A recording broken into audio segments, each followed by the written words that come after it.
Hi friends, welcome to SudhaSri kitchen. இன்றைக்கி நம்ம பார்க்க போகிறது 6 விதமான இனிப்பு பூரண வகைகள் தாங்க.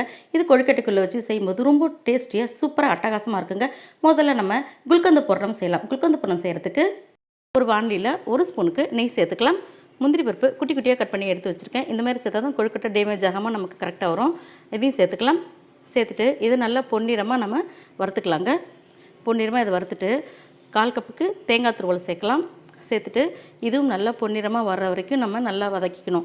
அப்போ தான் நமக்கு கொழுக்கட்டை சாப்பிடும்போது நல்லாயிருக்கும். பச்சை வாசனை இல்லாமல் நல்லா இதை வதக்கிக்கலாங்க. அடுத்தது இந்த மாதிரி செய்யும்போது நல்லாயிருக்கும். இது கூட குல்கந்து ஒரு 1/2 கப் எடுத்திருக்கேன். இது எல்லா டிபார்ட்மெண்டல் ஸ்டோர்லேயும் கிடைக்கிது. இந்த குல்கந்து இதை சேர்த்துக்கலாங்க. குல்கந்து சேர்க்கும்போது ரொம்ப டேஸ்ட்டு ரொம்ப நல்லாயிருக்கும். ரொம்ப டிஃப்ரெண்ட்டான டேஸ்ட்டாகவும் இருக்குது. இந்த தேங்காவோட நம்ம இந்த மாதிரி கலந்து விடும்போது நமக்கு பூரணம் மாதிரி நல்லா பொல பொலன்னு வர்ற மாதிரி வந்துடும். உதிரியாகவே கிடைக்கும் நமக்கு. இந்த மாதிரி நல்லா கலந்து விட்டுறலாங்க. அடுத்தது இது மேலே ரோஜா இதழ்களை குட்டி குட்டியாக கட் பண்ணி நான் அதில் சேர்த்துக்கிறேன். கலருக்காக ரொம்ப நல்லாயிருக்கு. இந்த மாதிரி நம்ம சேர்த்துக்கலாம். சேர்த்துட்டு நல்லா கலந்து விட்டுறலாங்க. நல்லா அந்த ஒன்று சேர கலந்து விட்டுட்டு இதை வேற ஒரு கிண்ணத்தில் எடுத்து வச்சலாம். நம்மளுடைய குல்கந்து பூரணம் ரெடி. அடுத்தது பால்கோவா பூரணம். இந்த பால்கோவா பூரணம் செய்கிறதுக்கு ஒரு வாணலியில் 1 ஸ்பூனுக்கு நெய் சேர்த்துட்டு பிஸ்தா பருப்பு கொஞ்சம், பாதாம் பருப்பு கொஞ்சம், முந்திரி பருப்பு கொஞ்சம் எல்லாமே குட்டி குட்டியாக கட் பண்ணி வச்சுருக்கேன். இது எல்லாத்தையும் நம்ம நல்லா பொன்னிறமாக நல்லா வறுத்துக்கலாங்க. பொன்னிறமாக நல்லா வறுத்துட்டா நல்லாயிருக்கும். அடுத்து இது கூட ஒரு 1/4 கப்புக்கு தேங்காய் துருவல் சேர்த்துக்கலாம். தேங்காய் துருவலையும் சேர்த்துட்டு முதல்ல நம்ம வதக்கின மாதிரி இதையும் நல்லா வதக்கி விட்டுக்கணும். பொன்னிறமாக வர்ற மாதிரி அந்த மாதிரி நல்லா வதக்கி எடுத்துக்கலாங்க. அடுத்தது இந்த மாதிரி வதக்கி எடுத்தாச்சு. இது கூட பால்கோவா நம்ம எடுத்துருக்கேங்க. இது ஸ்வீட்டோட பால்கோவா, அதனால் நான் சர்க்கரை சேர்க்கலை. நீ ஸ்வீட் இல்லாததுன்னா நீங்கள் சர்க்கரை சேர்த்துக்கலாம். இந்த பால்கோவை நல்லா இந்த மாதிரி கலந்து விட்டுக்கலாம். இந்த மாதிரி நல்லா கலந்து விட்டுட்டு இருக்கும்போது நமக்கு நல்லா இதுவும் உதிரி உதிரியாகவே கிடைக்கும். நமக்கு பூரணம் எப்படி வைக்கிறோமோ அந்த மாதிரியே நமக்கு கிடச்சிருங்க. ரொம்ப நல்லாயிருக்கும். இந்த மாதிரி நல்லா கலந்து விட்டால் இந்த மாதிரி வந்துடும் நமக்கு. அருமையான நம்மளுடைய பால்கோவா பூரணம் ரெடி. ரொம்ப ரொம்ப சூப்பராக டேஸ்ட்டாக அட்டகாசமாக இருக்குங்க இது. அடுத்தது பேரிச்சம்பழம் பூரணம். இந்த பேரிச்சம்பழம் பூரணம் வானிலையில் 1 ஸ்பூனுக்கு நெய் சேர்த்துக்கலாங்க. இதுலேயும் நம்ம பிஸ்தா பருப்பு, முந்திரி பருப்பு ரெண்டையும் சேர்த்துக்கிட்டு நம்ம பொன்னிறமாக நல்லா வதக்கிக்கலாம். நல்லா இந்த மாதிரி பொன்னிறமாக வதக்கும்போது நல்லாயிருக்கும். இது கூட ஒரு 1/4 கப்புக்கு தேங்காய் துருவலையும் சேர்த்துட்டு வழக்கம் போல் நம்ம இதையும் நல்லா பொன்னிறமாக நல்லா கலர் சேஞ்ச் ஆகிற அளவுக்கு நம்ம வதக்கிக்கலாம். அப்போ தான் நல்லாயிருக்கும். நம்மளுடைய கொழுக்கட்டை வேகும்போது ரொம்ப நல்லாயிருக்கும். இப்போ பேரிச்சம்பழம் இந்த மாதிரி கெட்டியாக இருக்கிற பேரிச்சம்பழம் எடுத்திருக்கேன். இது குட்டி குட்டியாக கட் பண்ணி 1 கப்புக்கு எடுத்திருக்கேன். இந்த பேரிச்சம்பழத்தை இந்த வானிலையில் சேர்த்துடலாம். வானிலையில் சேர்த்துட்டு நம்ம இது நல்லா ஹீட்டு ஏற ஏற இந்த பேரிச்சம்பழமானது நல்லா நமக்கு இலகி இருக்கும். இலகி வரும்போது நமக்கு நல்லா ஸ்மூத்தாக இருக்கும். அப்போ நம்ம கொழுக்கட்டையில் வச்சு செய்யும்போதும் நல்லாயிருக்கும் நமக்கு. இந்த மாதிரி நம்ம நல்லா வதக்கி விட்டுக்கலாம். இந்த மாதிரி வதக்கி விடும்போது நல்லா உதிரி உதிரியாகவே கிடச்சிரும். ரொம்ப சூப்பராகவே இருக்கும் நம்மளுடைய பேரிச்சம்பழம். இதில் வேறு எதுவுமே சேர்க்க தேவையில்லை. ஸ்வீட்டுக்கு பேரிச்சம்பழமே நல்ல ஸ்வீட்டாக இருக்கிறதுனால எதுவும் சேர்க்க தேவையில்லை. இப்போது இதை எடுத்து நம்ம தண்ணி பவுலில் மாற்றிக்கலாம். இந்த மாதிரி ஒரு நமக்கு இந்த பேரிச்சம்பழம் பூரணத்தை எடுத்து நம்ம தனியாக ஒரு பவுலில் மாற்றிக்கலாங்க. அடுத்தது அத்திப்பழம் பூரணம். ஹீமோகுளோபின் லெவல் இன்க்ரீஸ் செய்யும். அத்திப்பழம் இந்த மாதிரி நமக்கு கடைகளில் கிடைக்கும். உடம்புக்கு ரொம்ப நல்லது. நல்லா க்ளீன் பண்ணிவிட்டு நல்லா சுத்தமானதான்னு பார்த்துட்டு குட்டி குட்டியாக கட் பண்ணி இதை நம்ம வானிலையில் சேர்த்துக்கலாம். இது கூட கொஞ்சமாக தண்ணி சேர்த்துக்கணும். இந்த தண்ணியிலே நமக்கு இந்த அத்திப்பழமானது நல்லா வேகணும். அப்போ தான் நமக்கு நல்லா சாஃப்டாக கிடைக்கும். இந்த தண்ணியெல்லாம் இழுக்கிற அளவுக்கு நம்ம நல்லா இதை வதக்கி விட்டுக்கணுங்க. நல்லா தண்ணி கொஞ்சம் அப்சர்வ் ஆகிடுச்சு பார்த்திங்களா. இப்போ அடுத்தது முந்திரி பருப்பை குட்டி குட்டியாக நான் கட் பண்ணி வச்சுருக்கேன். இதில் நெய்யில் வறுக்காமல் அப்படியே இதில் நான் போட போகிறேன். போட்டுட்டு நல்லா வதக்கிக்கலாம். இந்த மாதிரி நம்ம ப்ரெஸ் பண்ணாவே நமக்கு அத்திப்பழம் நல்லா வெந்துருச்சான்றது தெரிஞ்சிடும். இந்த மாதிரி நல்லா ப்ரெஸ் பண்ணதை செக் பண்ணிவிட்டு அடுத்தது இதில் என்ன சேர்க்க போகிறதுன்னு பார்க்கலாம். இது கூட நாட்டு சர்க்கரை ஒரு 1/4 கப் எடுத்துருக்கேன். தேவையான அளவுக்கு நம்ம சேர்த்துக்கலாம். இதுலேயும் கொஞ்சம் ஸ்வீட் இருக்கும். அதனால் தேவையான அளவுக்கு மட்டும் சேர்த்துட்டு நல்லா கலந்து விட்டுக்கலாம். நம்ம இந்த நாட்டு சர்க்கரை சேர்த்து கலந்து விடும்போதே நமக்கு நல்லா பாகு கட்டி வர்ற மாதிரி இருக்கும். பார்த்திங்கன்னா நல்லா அப்படியே மினுமினுன்னு வந்துடும் நமக்கு. இந்த மாதிரி நல்லா ஒன்று சேர்ந்து வந்துருச்சு நமக்கு. இந்த மாதிரி நல்லா ஒன்று சேர்ந்து வந்த பிறகு நல்லா இந்த மாதிரி கலந்து விட்டுக்கணும். அப்போ தான் நல்லாயிருக்கும்.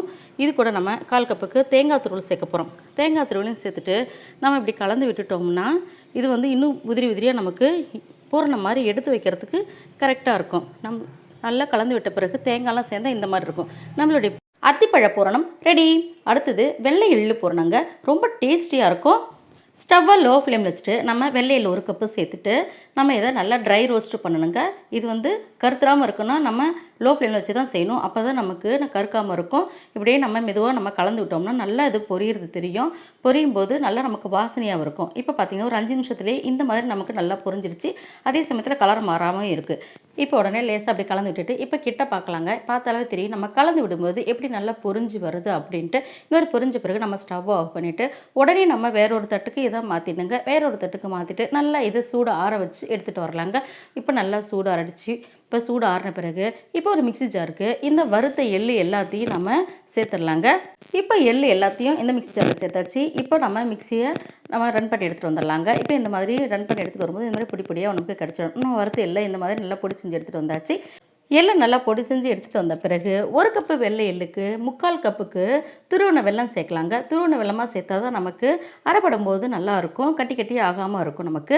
இப்போ இந்த மாதிரி எள்ளையும் வெல்லத்தையும் நல்லா கலந்து விட்டுருனாங்க. இந்த மாதிரி கலந்து விட்டால் தான் நமக்கு உதிரி உதிரியாக கிடைக்கும். இல்லைன்னா நமக்கு கட்டி கட்டி ஆகிடும். இப்போ நல்லா கலந்து விட்டு மறுபடியும் மிக்சியில் நல்லா இந்த மாதிரி அரைச்சி எடுத்துகிட்டு வந்துடலாங்க. இப்படி அரைச்சி எடுத்துகிட்டு வரும்போது நல்லா நம்மளுடைய வெள்ளை எள்ளு பூரணம் நல்லா உதிரி உதிரியாக இந்த மாதிரி இருக்குது பார்த்தீங்களா. இப்போ நம்ம கொழுக்கட்டைகளை வச்சு செய்கிறதுக்கு ரொம்ப ஈஸியாக இருக்கும். நம்மளுடைய வெள்ளை எள்ளு பூரணம் ரெடி. தேங்காய் பூரணம். தேங்காய் பூரணம் செய்கிறது ரொம்ப ரொம்ப ஈஸி தாங்க. இப்போ தேங்காய் பூரணம் செய்கிறதுக்கு வானிலையில் ஒரு 2 டேபிள் ஸ்பூனுக்கு நெய் சேர்த்துக்கலாங்க.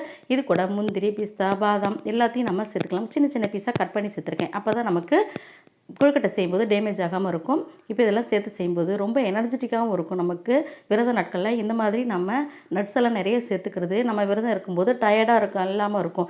அதுக்காக இந்த மாதிரி நட்ஸ் எல்லாம் நிறைய சேர்த்துக்கிறது நல்லது.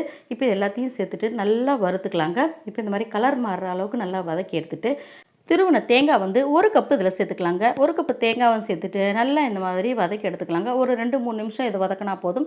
இந்த தேங்காய் சாஃப்டாகவே இருக்கணும். அதே சமயத்தில் நமக்கு வெந்து இருக்கணும். அந்த மாதிரி பதமாக பார்த்துக்கணும். நம்ம இந்த தேங்காவை நல்லா ஓரளவுக்கு கலர் சேஞ்ச் ஆகிற அளவுக்கு நம்ம பக்கத்தில் இருந்து நல்லா கலர் மாறிடாமல் இந்த மாதிரி வதக்கி எடுத்துக்கலாங்க. இந்த மாதிரி நல்லா வதக்கி எடுத்த பிறகு தான் நம்ம இனிப்பு சேர்க்கணும். அதுக்கு முன்னாடியே சேர்த்தோம்னா நமக்கு ரொம்ப கெட்டி கெட்டி ஆகிடும். இப்போ இந்த மாதிரி நல்லா வதக்கி எடுத்தாச்சுங்க. இந்த மாதிரி வதக்கி எடுத்தால் பார்த்தீங்களா நமக்கு கீழே மறுபடியும் நல்லா தெரியுது பார்த்தீங்களா. இந்த மாதிரி பதத்துக்கு நம்ம வதக்கி எடுத்துடணுங்க. வதக்கி எடுத்துட்டு அடுத்து இது கூட ஒரு 1/4 கப்புக்கும் கம்மியான சர்க்கரை, அதாவது ஒரு 5 டேபிள் ஸ்பூன் தான் இன்றைக்கி நான் சர்க்கரை சேர்க்குறேன். சேர்த்துட்டு நம்ம இதை நல்லா இந்த மாதிரி கலந்து விடணும். இந்த சர்க்கரையை சேர்த்தோடனே ரொம்ப நேரம் நம்ம கலந்தோம்னா நமக்கு பாகு வந்த மாதிரி ஆகிடும். அதனால் ரொம்ப பூரணமானது நமக்கு இறுகி போன மாதிரி ஆகிடும். அதனால் சர்க்கரையை சேர்த்துட்டு ஒரு 2-3 வாட்டி இப்படி கலந்து விட்டால் போதும். அவ்வளோதான். அப்படியே நம்ம ஸ்டவ் ஆஃப் பண்ணிட்டு வேற ஒரு பாத்திரத்துக்கு அப்படியே மாற்றிட வேண்டியதாங்க. இந்த தேங்காய் பூரணம் ரொம்ப ஈஸியாக இருக்கும், ரொம்ப டேஸ்ட்டாகவும் இருக்குங்க. இது கொழுக்கட்டையில் வச்சு சாப்பிடும்போது அவ்வளோ அட்டகாசமாக இருக்குங்க. நம்மளுடைய அட்டகாசமான தேங்காய் பூரணம் ரெடி. உங்களுக்கு இந்த 6 வகை இனிப்பு பூரணங்கள் பிடிச்சிருந்துச்சுன்னா சுதாஸ்ரீ கிச்சனுக்கு சப்ஸ்கிரைப் பண்ணுங்கள். ஃப்ரெண்ட்ஸ் அண்ட் ரிலேட்டிவ்க்கு ஷேர் பண்ணுங்கள், லைக் பண்ணுங்கள், கமெண்ட் பண்ணுங்கள். ஆரோக்கியமானதையே சமைப்போம், ஆனந்தமாக இருப்போம்.